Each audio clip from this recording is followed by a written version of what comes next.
shadows fall and the night covers all, there are things that my eyes cannot see. I'll never fear, for the Savior is near. My Lord abides with me. How can I fear? Jesus is near. He ever watches over me. Worries or cease, He gives me peace. How can I fear with Jesus?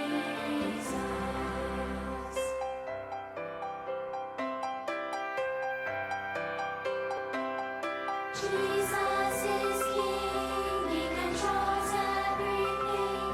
He is with me each night and each day. I trust my soul to the Savior's control. He drives all fear away. How can I fear? Jesus is Jesus. He ever watches over me. Worries or cease, He gives me peace. How can I fear with Jesus?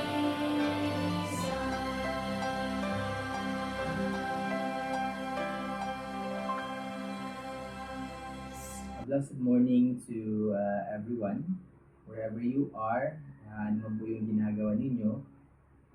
It's my prayer na as you watch this video, ito po ay maging blessing sa inyo. And today, I have a question to ask. Hindi naman po siya mahirap, it's actually a common question. And hopefully, ito po yung question na masasagot natin and a question na makareflect po tayo, makaponder po tayo. So hindi na po natin patatagalin. The question na gusto ko pong itanong sa inyo sa umaga na to is that what are the things that you are afraid of? Ano po yung mga bagay na kinakatakutan mo personally? Lahat naman po tayo, meron po tayong kinakatakutan, di ba? So probably yung iba po sa atin dito, natatakot tayo mag-asawa or natatakot tayo na hindi makapag-asawa. Or probably, yung iba naman po sa atin ay natatakot sa ating mga asawa. May mga ganun ba dito? So, yung iba naman siguro sa atin, yung kinakatakutan natin ay natatakot tayo na tumanda. Nowadays, marami na po mga supplement, mga product na ini-endorse or na-invento na anti-aging na mga products. Diba? Kasi may mga tao na natatakot silang tumanda. Or may mga tao din naman na natatakot po silang mamamatay. Diba? Sino ba naman dito yung hindi natatakot mamamatay? Diba? But, yun po kasi yung reality. Whether we like it or not, lahat po tayo, mamamatay po tayo. Kasi yun po yung kabayaran ng kasalanan. Lahat po tayo nagkasala. Therefore, lahat po tayo magbabayad ng ating kasalanan. Sabi ng Bible, for the wages of sin is death. Or, yung iba naman siguro sa atin dito, yung kinakatakutan natin is yung iwanan tayo. So, lagi na akong iniiwan eh, diba? Kaya minsan, yun na yung fear mo, natatakot ka na iwanan ka. Or, yung iba naman sa atin, natatakot na mawalan tayo ng trabaho. Kasi ito na lang yung kinabubuhay namin, ito yung lahat ng pinagpupunan namin, yung trabaho. And there are times na natatakot tayo na mawalan tayo ng trabaho. Or probably yung iba naman, I don't know kung meron justice dito, yung iba naman is natatakot na baka hindi siya pumuti pagkatapos na quarantine, di ba? So, yun yung kinakatakutan. Or, in an extreme situation naman, probably you are afraid that the world will come to an end. But, the Bible will tell us, whether we like it or not, di ba? Yung mundo po natin, it's not eternal. It's temporal. Kaya di ba sabi sa Bible, do not love the world, do not focus on this world, because whether we like it or not, yung mundo na to, hindi po ito tatagal. So we don't know kung kailan po darating yung Panginoon, but the hope po sa atin is that if ikaw at ako maniwala po tayo sa Panginoon, maniwala po tayo kay Jesus Christ, then yung promise niya po sa atin is that He would go and prepare a place for us. And then He would come again to get us, di ba? Kapag binigay mo yung buhay mo, pag maniwala ka sa Panginoon. And the place na biniprepare ng Panginoon is a place of no more. No more sorrow, no more death, no more pain. Di ba? Parang napakagandang promise yun, napakagandang hope nun. Alright? So, yun po yung mga kinakatakutan natin. Probably, yung kinakatakutan din nowadays, sa situation natin ngayon is may mga tao na natatakot na hindi na ma-solve yung COVID issue. Diba? So, whether we like it or not, tayo po, meron po tayong kinakatakutan. So, the second question is this: what do you do when you are afraid? Since lahat po tayo may kinakatakutan, common po yung fear sa atin, the next question is that, what do you do when you are afraid? Ano po yung ginagawa mo kapag ikaw ay natatakot? Are you using your fear to seek and to trust the Lord? Di ba? Ginagamit mo ba yung fear mo na magtiwala ka, mag-depend ka sa Panginoon, mag-cling ka sa Kanya, or ginagamit mo yung fear mo to blame someone? Right? May mga tao kasi na out of their fear, sinisisi nila yung ibang tao. Ganito nangyari kasi yung mga ganito siya kasi hindi niya ginawa yung responsibility niya, ganito, ganyan. Yeah? So we are using our fear to blame someone. Or we are using our fear to complain. May story po sa Bible, yung story po ng mga Israelite, yung chosen people ng Panginoon. Nung nandun po sila sa Egypt, God saved them. And then sabi ng Panginoon, I would give you a place flowing with milk and honey. And that is a promise. Diba? Ito po yung nag-promise, ito ay yung Panginoon mismo. And then God lead them, right, through Moses. Nilid sila ng Panginoon. But dumating po sa punto na nilid sila ng Panginoon doon sa Red Sea. It's actually a dead end. And what is worse during the time is yung mga Egyptian is hinahabol po sila. While kapag nahuli po sila, siguradong lagot sila. It could be napapatayin sila or dadalhin po sila balik doon sa Egypt and pahihirapan po sila. And yung nangyari po sa story is that nung nandun po sila sa Red Sea, alam po nila na hindi po nila pwedeng langoyin yung Red Sea kasi napakalaking tubig nun. Nor may mga matanda pa sila, may mga hayop pa silang dala during the time. And habang papalapit po yung mga Israelite, yung mga Egyptian rather, itong mga Israelite na to ay natakot po sila. I mean, sino ba naman yung hindi matakot sa ganung situation? But instead of using their fear to trust the Lord, because God is there naman. Yung Panginoon naman yung nag-lead sa kanila. Instead of using that fear to trust the Lord, the Almighty Lord, God, nakasama nila during the time. Instead of using that fear to trust God, they use that fear to question and to complain. And alam niyo kung ano yung sinabi ng mga Israelite na to? Sabi nila, Lord, dahil ba walang libingan doon sa Egypt, dinala mo kami dito para mamatay? You see, out of their fear, they question and they complain sa Panginoon. But God is the God of miracles, and that is one thing na nakalimutan nila. And instead of using the situation to trust the Lord, they complain. And you know what yung ginawa ng Panginoon is that God divided the Red Sea so that makadaan po sila during the time. You see, minsan yung fear po natin, it could be in our advantage kung gagamitin po natin ito to trust the Lord, to lean, to depend sa Panginoon. But fear din minsan could take advantage sa atin. So, again, yung question po sa atin, lahat po tayo meron tayong kinakatakutan. But the question is that, what do you do when you are afraid? Before po natin sagutin yung question na yan, i-define po muna natin kung ano po yung fear. According sa dictionary, yung word po na fear, it is unpleasant emotion or extreme emotion triggered by or caused by the belief that someone or something is dangerous. It is likely to cause pain or a threat. So yun po yung ibig sabihin ng fear. It is an extreme or unpleasant emotion triggered by the belief that someone or something is dangerous. And according sa nabasa ko sa internet, fear is one of the strongest motivator because it could either push us into doing bad or good, diba? So yun po yung fear is the greatest motivation because it either push us into wrong and right action or it could either freeze us in action. So out of our fear, probably yung fear natin is siya yung dahilan na makagawa tayo ng tama and siya din yung dahilan na hindi tayo makagawa ng tama. But most of the time, yung fear po natin, it causes us to freeze into action. Meaning to say, dahil po sa fear natin, wala na po tayong nagagawa. Alright? So that is minsan yung nagagawa ng fear sa atin. So sometimes naman, it could provoke us from doing bad things, di ba? Or bad responses to cause us to bad responses, di ba? And then, fear would make us ready to fight. Di ba? So, yun yung good thing ng fear minsan. Kung gagamitin natin siya in our own advantage, it would make us ready to fight. But sometimes, and most of the time, fear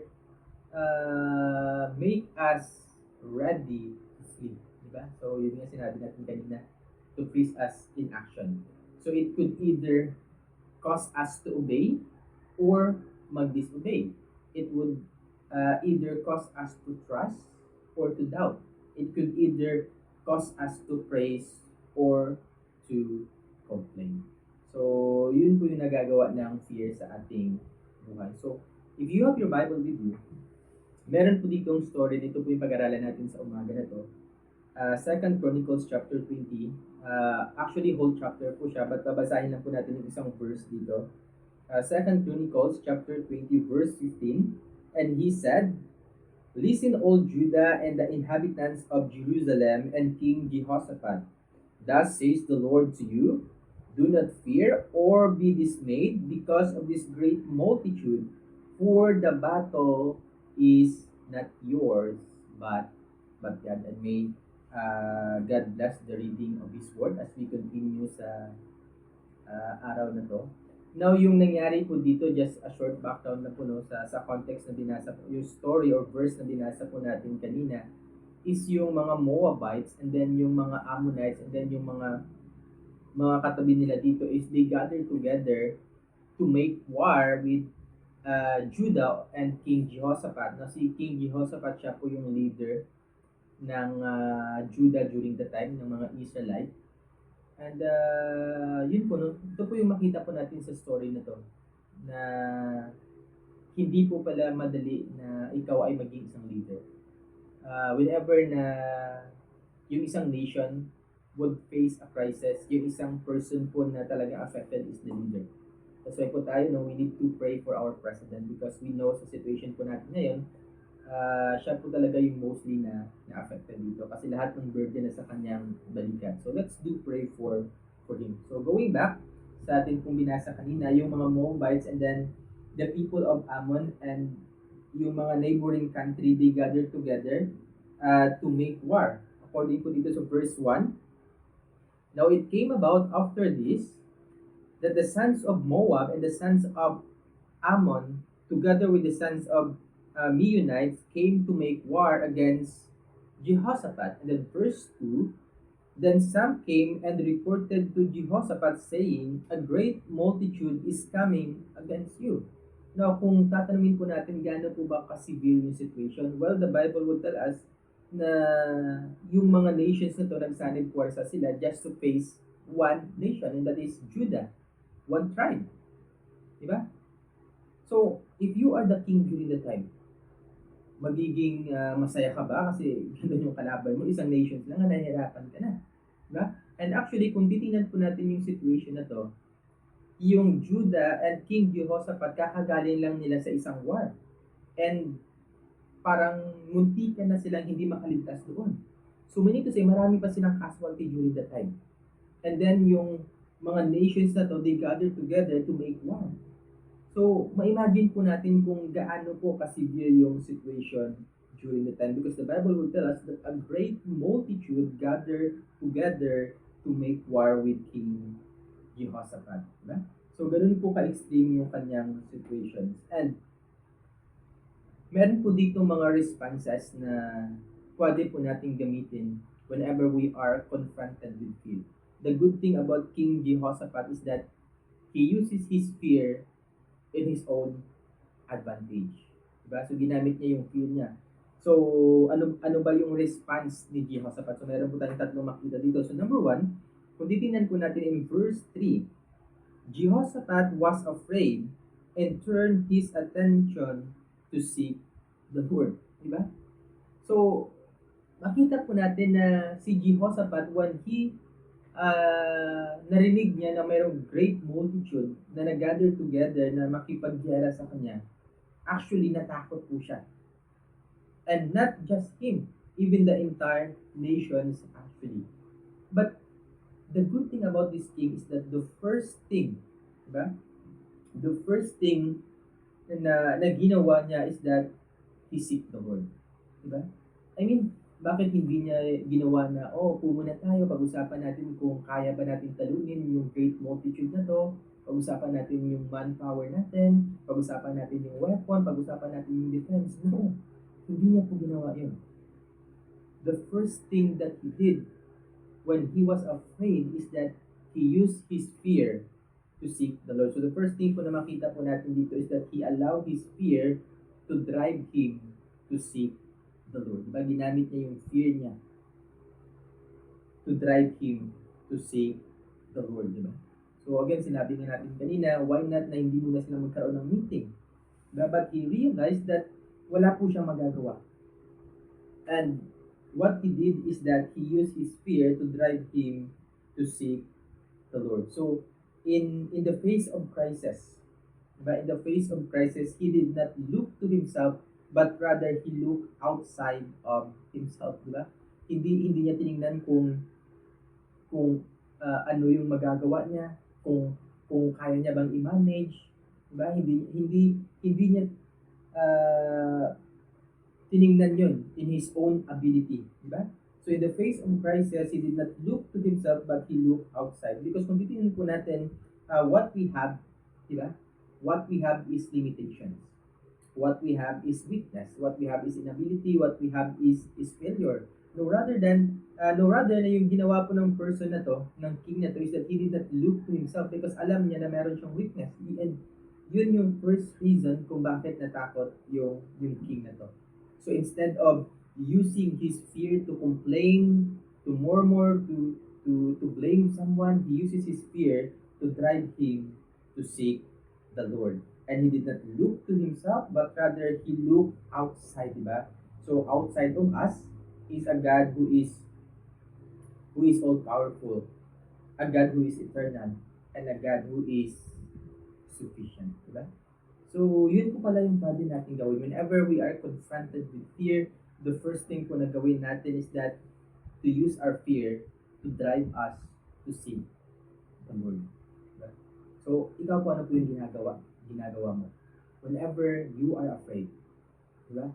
Maybe tinitingnan mo kung paano mo i-manage yung situation, but the best thing na pwede po natin gawin whenever we are confronted with fear is that to allow our fear to drive us to seek the Lord.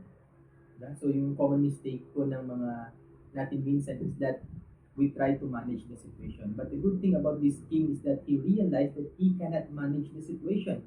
And there is someone who can manage the situation well, and that is God. He did not look to himself, but outside of himself. And outside of us is a God who is powerful, a God who is eternal, the God who is sufficient.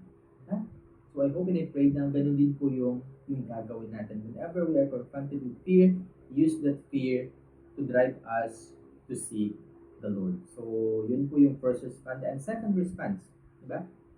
Na makita po natin dito is that not only he allowed his fear to drive him to seek the Lord, but he allowed his fear to recognize who God is. Diba? So, the first thing na ginawa niya nag-pray po siya and then nag-declare siya ng fasting. And then, the second thing na ginawa po na response ni Jehoshaphat is that he allowed his spirit to recognize who God is. So verse 6, sabi niya po dito, and he said, O Lord, the God of our fathers, are you not the gods in the heavens? And are you not the ruler over all the kingdoms of the nations?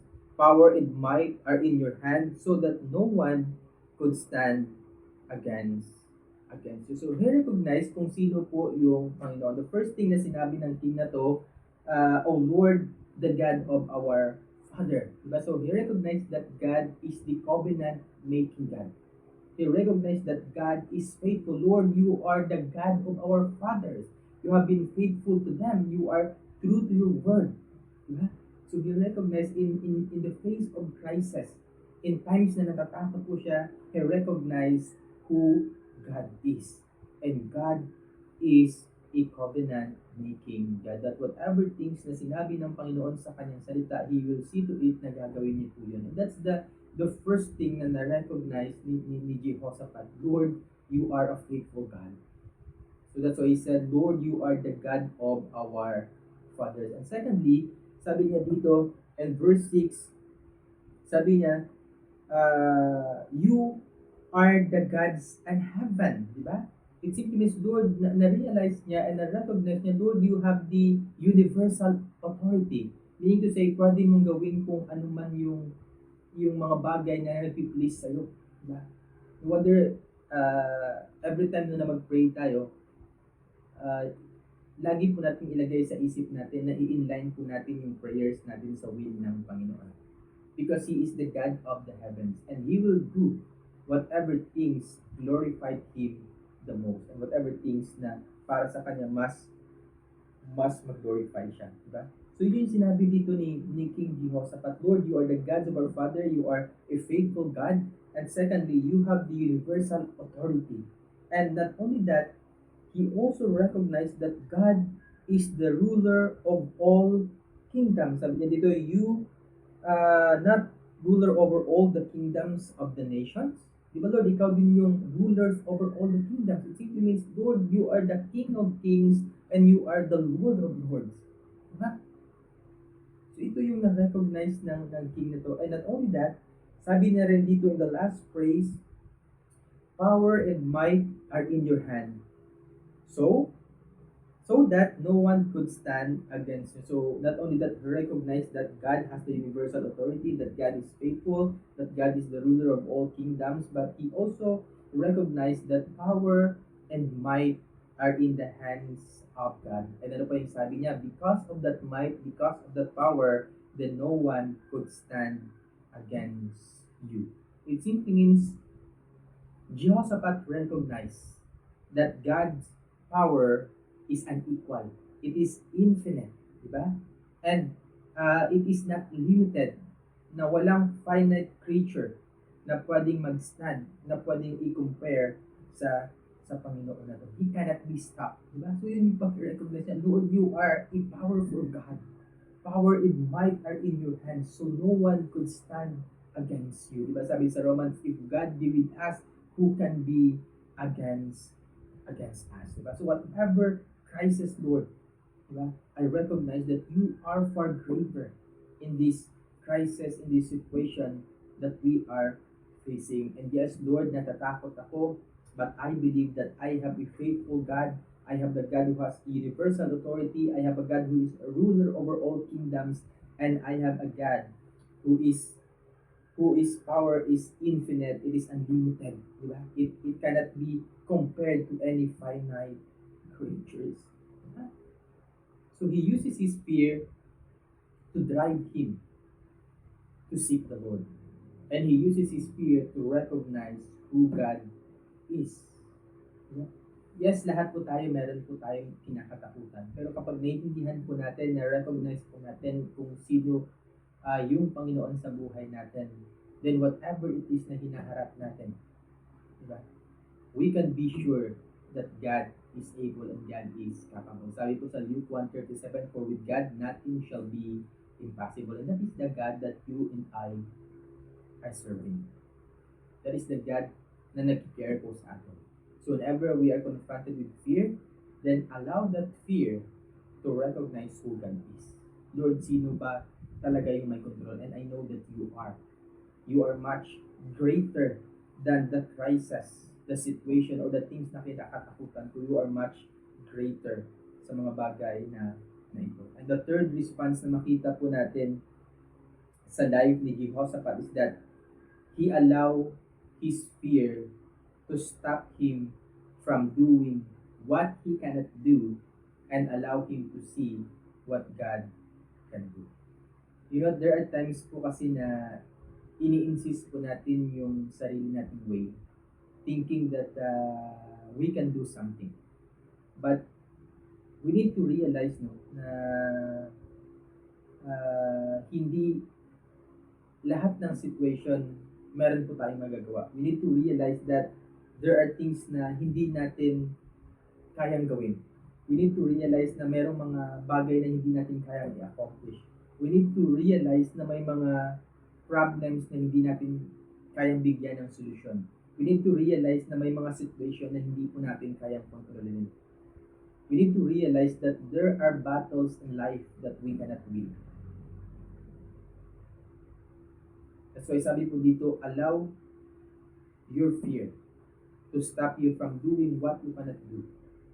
And allow Him, ba? Or allow yourself to see what God can do. Ba? So may mga bagay po na hindi natin kayang kontrolin, may mga bagay, may mga situation na hindi po natin ma-explain, and it causes us to be afraid.